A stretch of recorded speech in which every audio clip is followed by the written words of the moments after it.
They say revenge is best served cold, but in my case, it was served in a Michelin star kitchen. I was just a cook, invisible, replaceable, the kind of woman who did the hard work while someone else took the credit. My head chef thought I was too quiet to fight back. He was wrong. This is the story of how I turned the tables, one stolen recipe at a time. If you've ever had a boss who took credit for your hard work, hit that like button, because this story is for you. Sometimes, karma doesn't need fire, just the right recipe for revenge. I've been in kitchens since I was 16. Grease burns, long shifts, yelling, it's all part of the life. By 27, I was working at one of the top fine dining spots in Chicago, Les Maisons de Pierre. The kind of place where the plates looked like paintings and the customers whispered like they were in church. And at the center of it all was Chef Marcus Hale, a local celebrity. He had his own cooking segment on TV, a cookbook deal, and a personality big enough to fill the entire kitchen. And honestly, he was a nightmare to work for. Marcus treated his staff like we were disposable. He barked orders, mocked mistakes, and took all the credit when the restaurant got praise. Still, I stayed quiet. I wasn't there for fame. Cooking was my peace, my passion, my way of creating beauty out of chaos. One night after closing, I was experimenting with ingredients left over from service. Roasted beets, goat cheese, thyme honey. The dish came together like magic. Roasted beet and goat cheese ravioli with a honey thyme glaze. It was earthy, creamy, and sweet and sharp all at once. The kind of dish that makes you pause after the first bite. I stayed late perfecting the texture, balancing the flavors, even noting everything down in my little black notebook, my personal cookbook. It was my proudest creation. The next day, I let Marcus taste it. He barely looked up, took one bite and said, "Not bad, needs work," then walked away. I figured he wasn't interested, but a week later, my heart dropped.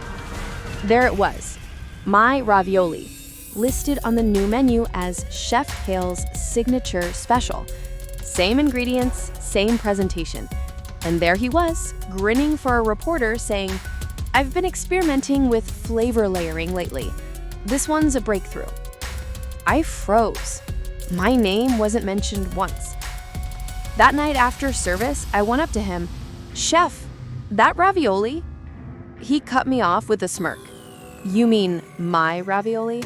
Don't flatter yourself, sweetheart. Inspiration doesn't equal ownership." Sweetheart.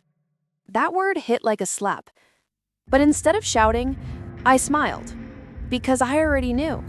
He wasn't going to get away with it. For weeks, I watched him. Marcus was talented, sure, but lazy. He didn't write recipes, didn't measure, didn't test. He relied on us cooks to execute everything. Then came his golden opportunity, the Chicago Culinary Masters Competition. The winner would get a magazine feature and a shot at opening their own restaurant. Marcus bragged about it nonstop. And of course, he planned to enter his new signature dish, my ravioli. That's when the idea started forming. If he was going to steal my recipe, I'd give him a version worth remembering. I made sure to rewrite the recipe in the kitchen log, but I adjusted one tiny thing. The honey glaze he loved so much, I replaced it with a new experimental syrup I'd been developing. It looked identical, smelled identical, but under high heat, it turned bitter, completely inedible. The change was microscopic. Only someone who actually cooked the dish from scratch would know this. Marcus never questioned it. He trusted his instincts, and I waited. The day of the competition, the kitchen was electric. Cameras, lights, whispers. The best chefs in Chicago were there. Marcus strutted around like a king in his white jacket, flashing that signature smirk.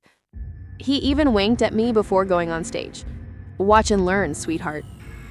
I did, closely. He prepared His famous beet ravioli in front of the judges. The colors were perfect, the plating was immaculate. When he drizzled that final glaze, it gleamed under the spotlight.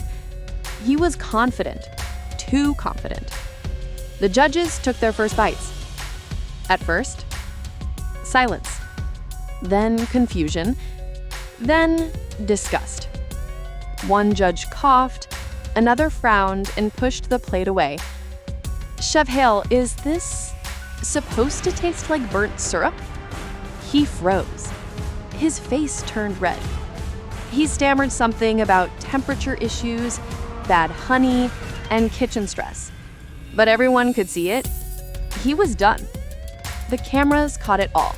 Within hours, clips of me, full of Chef Hale, went viral. Memes, tweets, headlines. His name, once praised, became a punchline. The restaurant took a hit. Reservations dropped, investors backed out.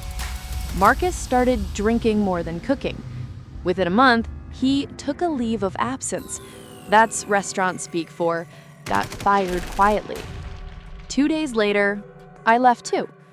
No big speech, no confrontation, just a quiet exit.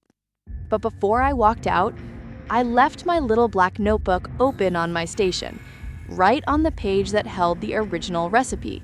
And across it, in red ink, I wrote one line: inspiration doesn't equal ownership. 6 months later, I opened a small bistro on the south side, Lucia's Table. Just 20 seats, warm light, the smell of fresh bread and thyme in the air. On the menu, my beet and goat cheese ravioli, the real version, the one that made people smile, not cringe. When food critics came in, they called it an unexpected masterpiece. And sometimes, when a new customer takes their first bite and closes their eyes in delight, I think of Marcus, the man who thought he could steal my work, my voice, my name. He taught me one lesson: the sweetest revenge tastes like success. He used to call me sweetheart, like I was beneath him. Now people call me Chef Lucia. And if I've learned anything, it's this: when someone steals your work, don't scream, don't fight their way. Just let them cook their own downfall one bitter bite at a time.